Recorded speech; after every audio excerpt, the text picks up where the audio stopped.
Ayatollah Khomeini was ordered out of the country by Prime Minister Hassan Ali Mansour in November 1964. He eventually settled in the bastion of Shia Islam, the city of Najaf in Iraq. 2 months later, Mansour was assassinated by a supporter of the Ayatollah. The Shah immediately appointed Amir Abbas Hoveyda, who remained Prime Minister for 13 years. I think the luck of this country is that he has such a Shah, and that the Shah is dealing with the affairs. As a matter of fact, if you look at our history, you find out that any time we had a strong Shah, this country went in the peak of development. Any time we had the weak Shah, the country was either occupied by you Britishers or by the Russian, I don't know by whom. Therefore, what is important is to have a strong Shah who certainly could bring behind him all the nation. During much of Hoveyda's premiership, the economy grew steadily and Iran enjoyed what looked like a period of stability. The Shah's powers reached unprecedented heights, and he took to using the name enjoyed by the ancient Persian emperors, the shadow of God.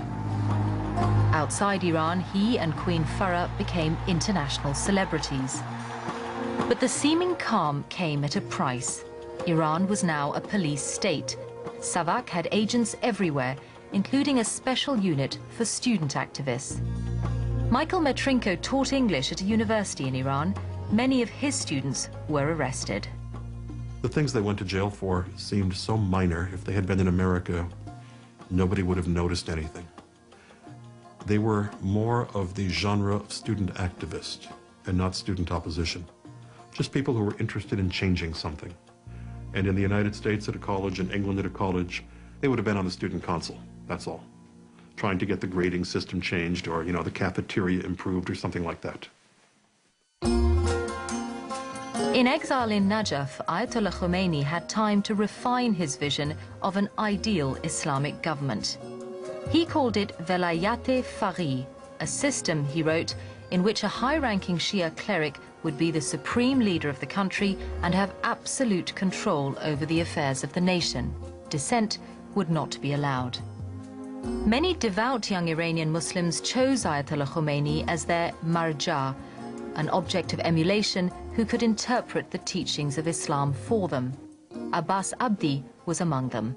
اصلی ترین تفاوتی که میشه گفت بین امام و دیگر مراجع وجود داشت اعتقاد به اینه که ما یه حکومت میتونیم جای بذاریم. حالا اینکه این حکومت چیه، مشخصاتش چیه، مسئله فرعی قضیه است یا حداقل اون موقع فرعی مینمود.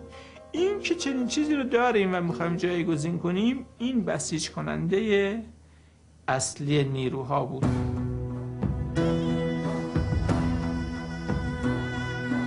The man who called himself the shadow of God continued to underestimate the men of God in Iranian society.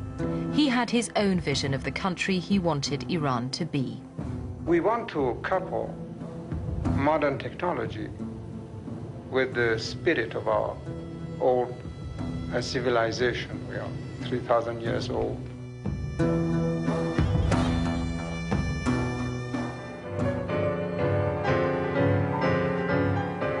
In 1968, the Shah and his queen hosted a lavish arts festival in Shiraz.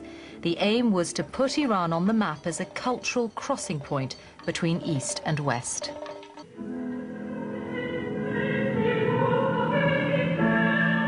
Avant-garde performances, including erotic and nude scenes, struck a sour note with many Iranians, and not just the devout. دانشگاه ما چپیای دانشگاه رو این نوع مثلا روابط ولنگاری و بیبندوباری حساستر از مذهبی ها بودن و حتی برخوردم میکردن به دلیل اینکه این فرهنگ رو فقط فرهنگ خالص نمیدیدن، یه وجه از سیاست هم برای اون قائل بودن.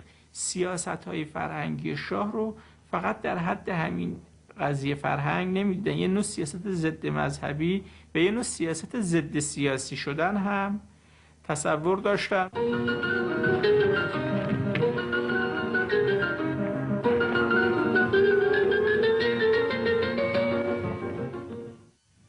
There is a very specific and special relationship between me and my people. This maybe is not very well understood in other countries. And as long as this special relationship exists between myself and my people, I don't see where somebody should or could step in and break it.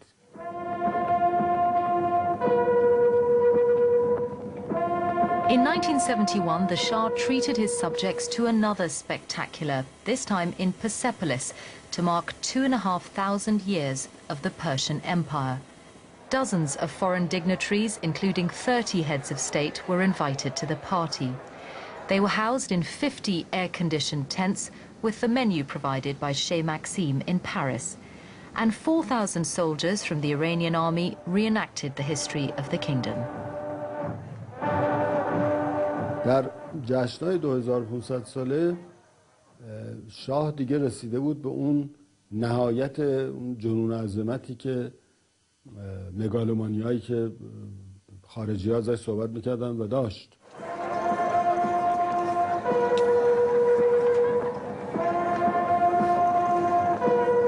There was a serious side to the celebrations.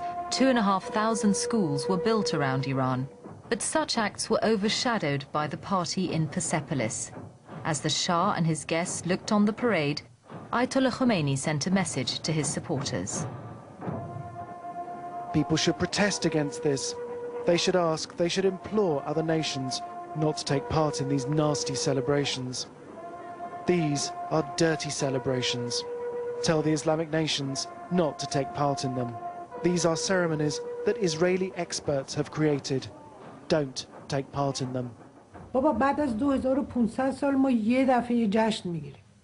ببینید ممالک دیگه غربی 200 سالشون رو جشن میگیرن، هر سال چه مهمونیایی میدن، یا آمریکا هم 200 سال آزادیش و ایندیپندنس یا هرچی هست جشن میگیره و بعد اون چیزای اساسی اون جشن ها رو در نظر نگرفتن متاسفانه. Uri Lubrani was the Israeli ambassador to Ethiopia before his posting in Iran. He saw parallels between the Shah and Emperor Haile Selassie, another autocratic, remote monarch. I felt when I came to Tehran, and after a period of time, I felt that the Shah has lost his touch with the people, his contact with the people. He has become so arrogantly overconfident, believing that he had all the answers, that he knew what Iran needed and should not heed to what the people think or do. Lubrani had plenty of time to observe the Shah, meeting him on several occasions. The Shah was in awe of Israel's military prowess, particularly impressed by its swift victory during the Six-Day War in 1967. He really wanted to learn from Israel's experience how Israel succeeded to do it, and he started to purchase every kind of aeroplane that only appear in America. F-14, F-16, F-18 only they spoke about. Before they appear, he bought 200 to be ready with a strong air force to use Israeli systems as a superpower to smash all possible enemies. The main enemies, as you know, used to be Iraq. The Shah felt that Persian Iran, like Israel, was constantly under threat from its Arab neighbors. An alliance with Israel seemed natural. In particular, the Shah was worried about the most powerful man in Iraq, Vice President Saddam Hussein. Saddam never concealed his dislike for the Shah and for Persians in general. He resurrected border disputes between Iran and Iraq and forced thousands of Iraqis of Iranian origin into exile in the 1970s. At the time, Saddam was also traveling around the world trying to acquire the most sophisticated military equipment, including nuclear technology. At the time, the Shah made it quite clear that the fact that Iran is threatened by the Arab states, and in particular by Iraq, made it of interest for Iran to establish a relationship with a country which is menaced by the same enemy. Ironically, it was action by some of those same Arab nations that literally transformed Iran's fortunes.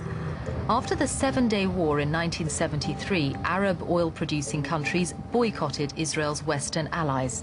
The price of oil skyrocketed. Iranian oil revenues jumped from $4 billion in 1973 to almost $20 billion a year later. With the wealth came newfound respect from the Shah's Western allies. The special jet from London brought the Chancellor and Mr. Walker direct to St. Moritz. The two ministers have come here to jet-set Switzerland to see the Shah of Persia about oil for Britain. Came at a price. Iran was now a police state. Savak had agents everywhere, including a special unit for student activists. Michael Metrinko taught English at a university in Iran. Many of his students were arrested. The things they went to jail for seemed so minor if they had been in America. The peak of development, and at the time we had the weak Shah, the country was either occupied by you Britishers or by the Russian, I don't know by whom.